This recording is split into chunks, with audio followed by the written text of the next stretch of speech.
Back in 2019, I deleted my Instagram account. For me, I was just at a place in my life where I had to let it go. I'm an all or nothing kind of person, and in that moment, I was spending so much time on it, and I was thinking through all the things that I wanted to get done, and I just thought, I haven't done anything. Like, what's the problem? What's the issue? And I thought to myself, like, I don't spend any time alone.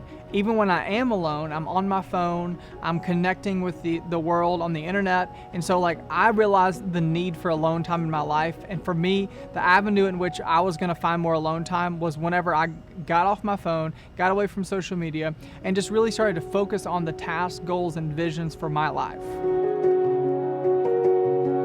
When I deleted Instagram, I had friends ask me, like, what are some of the things that you first noticed? What's something that you realized right off the bat? And like right off the bat, I felt very lonely. It was like, I didn't just deactivate my account, which I'd done a few times. This time I deleted the account. Like, I was gone. It was like, you know, you're not gonna be able to recover this account, delete. I had over 4,000 followers at the time. And as a photographer, like, people would say, if you're a photographer, then Instagram is your business card. Instagram is how you make a living. And I was just so convinced that I'd wasted so much time on the app. Instead of pursuing things beyond just money, like, what is my purpose on earth? You know, what kind of impact do I want to have? I had to remove myself from that world of just, you know, because you have your friend group in life that they're going to give you advice and help guide you, but without realizing it, sometimes you allow a much bigger group of people to start guiding you and make you act a certain way, and as a creator, create a certain way. And so I really had to just do a 180 and turn the opposite direction and say, I have to get away from this for a season. I'm deleting the account. I don't care if it's a business card for, you know, a photographer. I've got to get away from it. I've got to reset, because what I've been doing is not working. Many of our interactions online can be deceiving. Like, we'll take a story reply or a text or a comment, and we'll make that the equivalent of a phone call or a text from a friend. It feels the same. We're getting that gratification as someone reaching out to us, but it is really not the same. So when I first deleted my account, it was a month or two before anyone ever asked me, like, what, you know, did you delete your account? I can't find you on Instagram. And that's just proof that if it took a month or two for anyone to notice, that the reality is that unless you're in that system, unless you're in the cycle, unless you're on there posting and sharing and liking stuff, you're irrelevant. It's not that your absence is even noticed, because the machine is moving so fast that you have to be in it in order to be seen. And so I would say, if you deleted Instagram tomorrow, which I'm not telling you to, but if you deleted Instagram tomorrow, who would call you? Who would text you? The people that would call you, those are probably your people. The people that would reach out to you and contact you anyways. And like, I'm not against having a bigger circle, a bigger network online. I think it's amazing. But like, when we're living for that, when we're comparing ourselves through that, it can get to a really dangerous place of like, who am I? Do I even know who I am? Do I even know what I'm doing? Or am I just posting the photos and videos that I know are gonna get the most interaction? What I started to realize with social media is that we're living for people that we're never gonna meet, while neglecting those that are gonna be here forever. Our family, our friends, our closest, you know, people in our life, our real life in-person interactions, we oftentimes neglect those because we're living for these online interactions. Our go-to move when we have dead space or we have a few moments of free time is just to grab our phone, look at it, scroll Instagram. And so it's not that dead space is bad. It's not that silence is bad. It's what we're filling it with. Like, we're every single time we have a moment, we're going and checking that. Like, you could equally pick up your phone and check something else and be totally fine. But like, I'm not against anybody doing this. I'm not on a, you know, campaign to get you to get off Instagram. I just want people to see the positive effects of maybe limiting Instagram, limiting social media. Not that you have to fully get rid of it. Like, what is it doing for you? Is it progressing your life? Is it making you better? Is it making you happier? Is it fulfilling, you know, your needs and wants in life? And I would just say this, oftentimes with that dead space, we pick up our phone and immediately check Instagram. So what I found when I first deleted Instagram was that I would still have that dead space. I would still have those moments of silence, but I started to fill it with different stuff.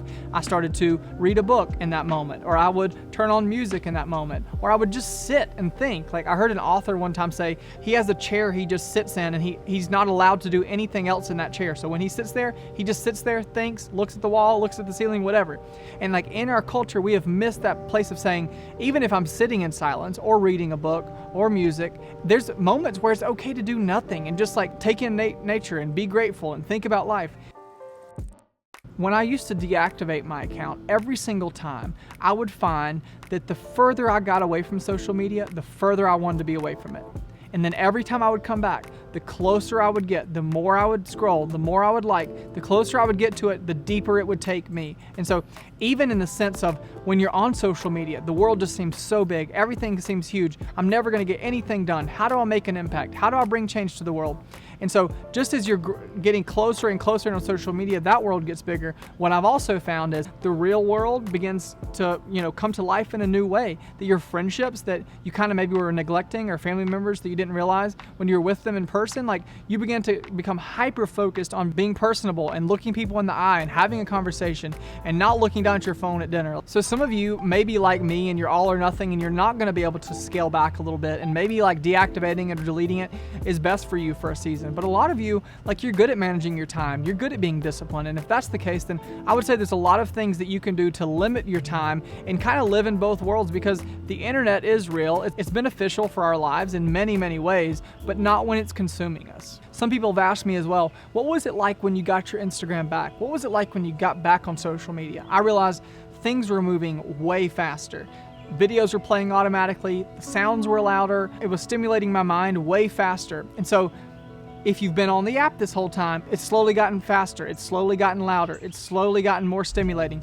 They've slowly added more things for you to interact and get that gratification through different types of, ways that people interact with each other. And so those are all things you wouldn't notice if you were on the app, because it was a slow, gradual fade. But when I got back, I was like, oh my gosh, like not only has it gotten louder and crazier, but like people are acting crazier. People are having to do more out of the box and crazy and off the wall things to get attention now that there's so many people on these apps. Try downloading TikTok, and you can see that TikTok has actually gone to another extreme beyond Instagram, and they've just made things louder. The second you open the app, the video will already be playing. It'll be like a lot of motion in your mind, and the more they can keep you stimulated, the more they can keep you distracted from the real world, the more time you'll spend on this app. You can look at different studies that are shown and how social media was designed in a way that it would make us want to use it more and stay addicted to it. And so there's plenty of studies to show on that. This all started when I was walking my dog, and I realized that I never got any alone time. And here's what it comes down to. Do you believe you're gifted? Do you believe you have goals and visions and ideas for your life? Do you have things that you've been wanting to get done? That's what made me say, I've got to take steps back, because alone time and silence is so valuable, and you're valuable. I'm not just saying that. If you believe that you have value, then that means that you can spend time by yourself and things are going to happen. Things are going to move forward. Your vision for your life, your impact on the world, all those things happen if you get alone with you and decide, hey, I've got value, I've got purpose, I matter, I'm important, I'm going to stop comparing myself to people online, and I'm going to get alone with myself, journal, make a vision for the future, and spend more time here on earth. I know what you're thinking. I'm going to miss out on stuff. I'm not going to see certain things. And all I can say is you're exactly right.